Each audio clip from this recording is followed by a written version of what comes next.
right, let's do this. Welcome, ladies and gentlemen, back to another edition of the Uber Farmer Cigar Garage Talks. We're in the garage today.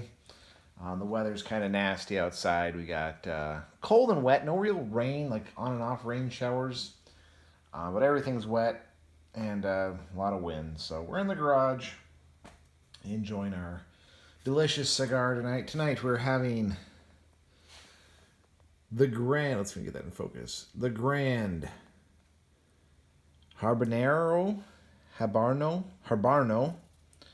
and it's the Corajos number 5.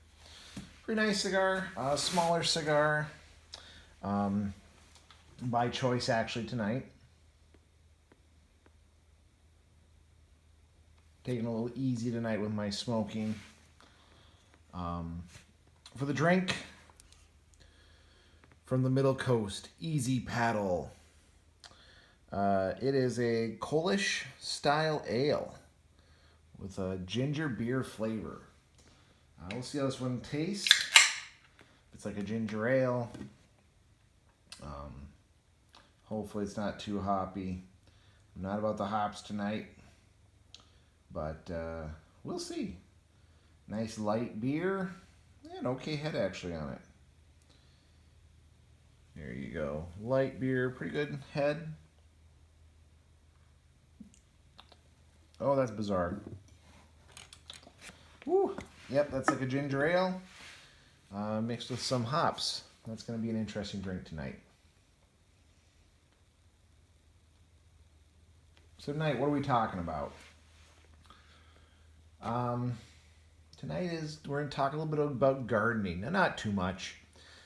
The main thing we're going to talk about is the surprising places you can find good information about gardening. So, we were kind of late in our gardening season here on the homestead. We didn't exactly get all the plants in the ground. Usually you try to plant the weekend of Memorial Day weekend. That's usually up here. Your latest frost is usually done and gone. So usually around Memorial Day, you want to try to plant. Well, our last frost was not before Memorial Day. It was after, and we had quite a bit of cold weather. So we're almost in the middle of June, and we're just now getting our gardening in the ground.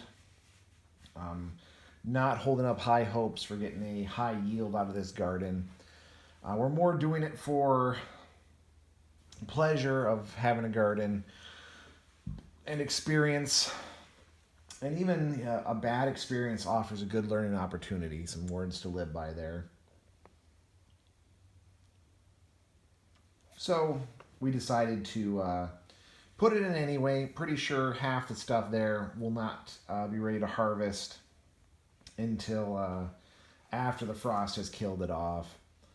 Plus, we're having some issues with the ground. We knew this going into it. We knew our local soil was very rocky, very clayey, very hard. We've been adding a lot of rabbit litter, rabbit droppings with pine shavings. We're hoping we can kind of create our own little garden plot, or not exactly a raised bed, but the same situation where it can be a good mix of native soil mixed in with the pine shavings and the rabbit droppings to give us kind of a good growing base. Of course, we are running the risk of that being way too hot and burning all of our seeds and vegetables. So time will tell. We're keeping our fingers crossed that these rabbit droppings, which they say you don't have to compost first, should be like miracle grow out on our garden. Again, time will tell. Where can you learn some fun, interesting things about gardening? So I have tons of books on gardening. I subscribe to YouTubers who do a lot with gardening. One of them being the M.I. Gardener, who lives down in he's a troll, lives in the southern part of the Michigan, on the Lower Peninsula. And I mean, it's all good. The more information you can consume and gather and whatnot on the topic is the best. A wide array of topics. Well, I can definitely say I've been doing it wrong. Instead of watching these gardeners, I should have been a little more selective on what YouTuber I pick. Now, a lot of them out there they're great, but a gardener in Arizona doesn't exactly have the same challenges as a gardener here in Michigan.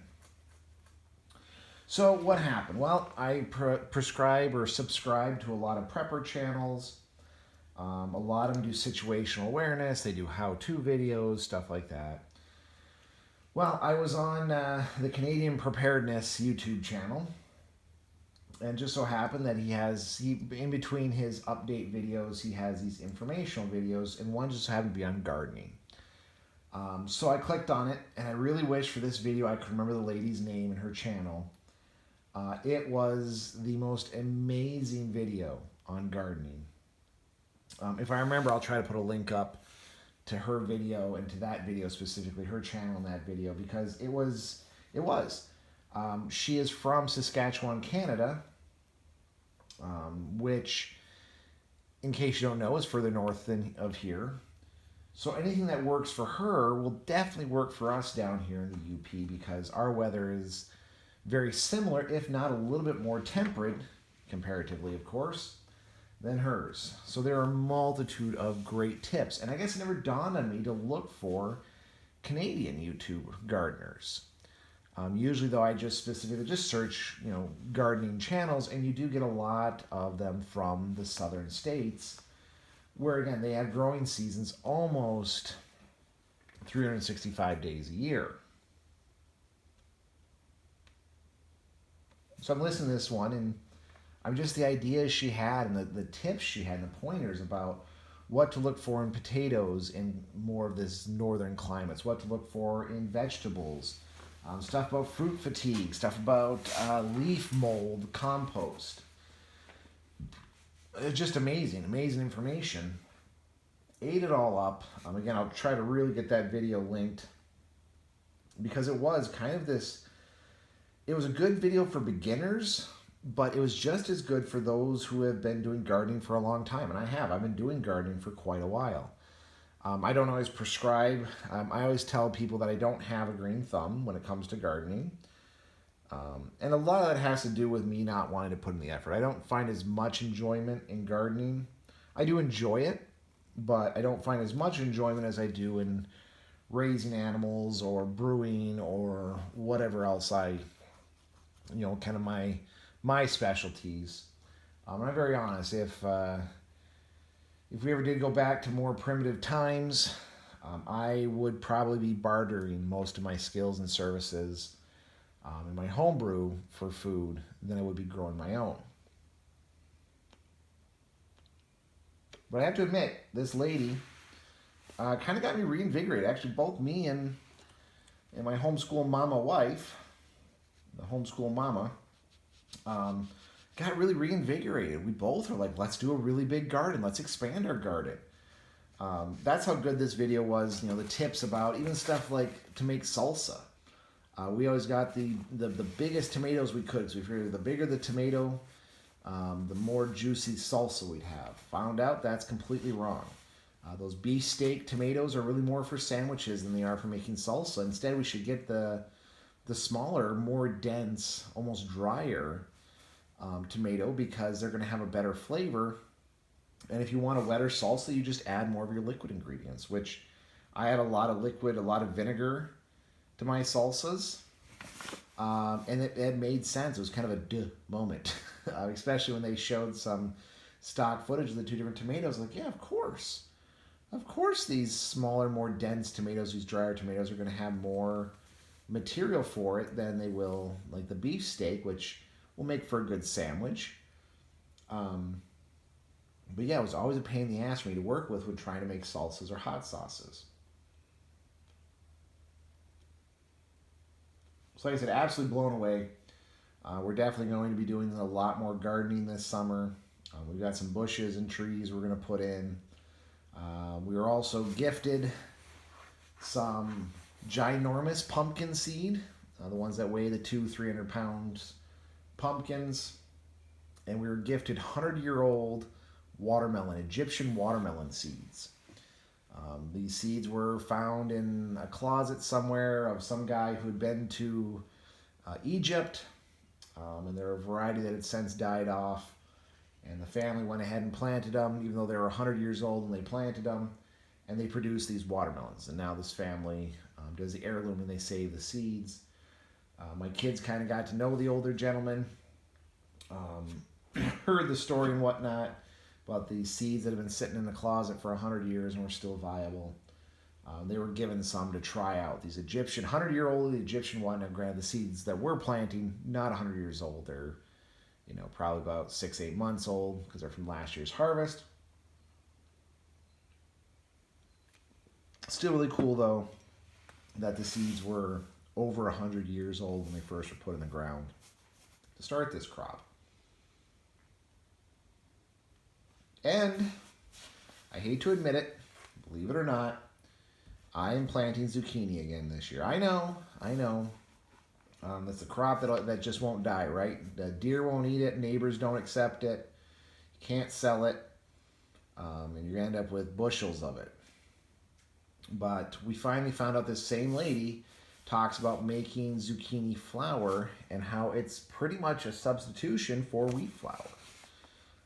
That's kind of neat. I'm kind of intrigued by that, so we're planting zucchini to give that a try, to try making our own zucchini flour and see how it turns out.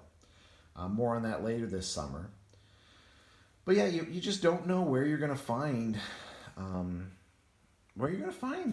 new ideas, where to look. I mean, it should have dawned on me, but never did, to look at Canadian gardeners for tips and tricks that might work in the UP. Pretty cool. We'll keep you up to date on how this goes and what we find out and how the garden grows. But keep an open mind when you're out there searching how-tos and whatnot. You never know what you're going to find or where you're going to find it from. But anyway, folks, I am going to go enjoy my cigar. I might find myself a new beer because this is very gingery. And kind of plan and scheme about gardening stuff. So hope everyone's doing well out there, staying safe, and we'll see you on the next one.